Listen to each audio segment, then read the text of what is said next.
നമസ്കാരം. റാഫ്റ്റോക്ക് ഫുട്ബോളിലേക്ക് അവർക്കും സ്വന്തം. ലാലിഗയിലെ നാളെ FC ബാഴ്സലോണയും റയൽ മാഡ്രിഡും തമ്മിൽ നേർക്കുനേരെ ഏറ്റുമുട്ടുകയാണ്. ബാഴ്സലോണയുടെ മൈതാനത്ത് രാത്രി ഇന്ത്യൻ സമയം 7:45 മത്സരം ആരംഭിക്കുക. ഈ സീസണിലെ അവസാനത്തെ എൽ ക്ലാസിക്കോയായിരിക്കും ഇത്.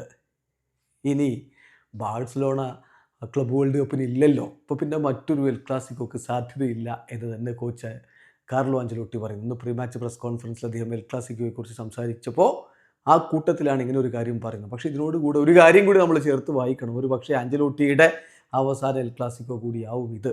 അദ്ദേഹം ഈ സീസണോടുകൂടി പടിയിറങ്ങുകയാണല്ലോ. സാബി അലോൺസോ സർവ്വം സജ്ജമായിട്ട് റയലിനെ ഏറ്റെടുക്കാൻ തയ്യാറായി നിൽക്കുകയുമാണ്. അദ്ദേഹത്തിൻ്റെ വാക്കുകളിലേക്ക് ആഞ്ചലോട്ടി പറയുന്നു, ഇത് ഈ സീസണിലെ അവസാനത്തെ എൽ ക്ലാസിക്കോ ആയിരിക്കും. കാരണം ബാഴ്സലോണയ്ക്ക് ക്ലബ് വേൾഡ് കപ്പിന് യോഗ്യതയില്ലല്ലോ, അവർക്ക് ക്ലബ് വേൾഡ് കപ്പ് കളിക്കാൻ പറ്റില്ല. പിന്നെ ലാലിഗ വിജയിക്കുക എന്നുള്ളത് ഞങ്ങൾക്ക് ബുദ്ധിമുട്ടേറിയ കാര്യമാണ്. പക്ഷേ ചാമ്പ്യൻസ് ലീഗ് നേടുന്നതിനേക്കാൾ ബുദ്ധിമുട്ടേറിയ കാര്യമൊന്നുമില്ല. പക്ഷേ ഇതും ബുദ്ധിമുട്ട് തന്നെയാണ്. ഇപ്പോൾ നാളത്തെ മത്സരം ഞങ്ങൾ വിജയിക്കുകയാണെങ്കിൽ തീർച്ചയായിട്ടും ലാലിഗ ഓപ്പൺ അപ്പ് ആവും. കാരണം പിന്നീടുള്ള 3 മത്സരങ്ങൾ ഇനിയും ബാക്കിയുണ്ട്. അവസാന 3 മത്സരങ്ങളിൽ എന്തും സംഭവിക്കാം എന്നുള്ള ശുഭപ്രതീക്ഷ കൂടി ആഞ്ചലോട്ടി പങ്കുവെക്കുന്നു. വീഡിയോ അവസാനിക്കുന്നു. ഫുട്ബോൾ ലോകത്ത് കൂടുതൽ വിശേഷങ്ങളുമായി റാഫ്റ്റോക്സ് എത്താം.